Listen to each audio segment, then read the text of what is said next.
دوستانو کوم کسان چې د وطن څخه دلته متحده عربي اماراتو ته الین ایرپورټ باندې راځي نو ځانونو سره دوا مه راوړئ.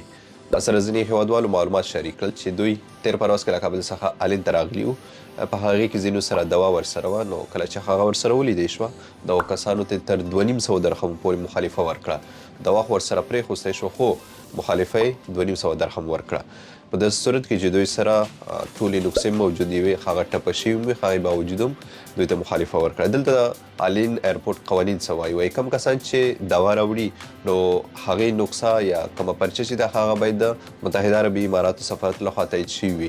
د کوم ځای څخه راځي، مطلب یو کس کابل څخه الین ته راځي نو هغه پرچه باید د کابل کې د متحده عربي اماراتو کوم سفارت چې دی هغې څخه تایید کړي.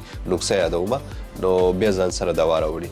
دغسې څوک چې راځي نو هغې ته به مخالفه ورکوي. ستاسو واړو څخه هیله کوم کوم څوک چې کابل څخه دلته متحده عربي اماراتو ته الین هوایي ډګر باندې راځئ نو ځانونو سره دوا مه راوړئ. د مخالفت چې ورکړې شوي وه دغو کسانو ته د میدان څخه د بهر تللو اجازه هم نه وه تر څو پورې چې دوی مخالفه نه وه تحویل کړي.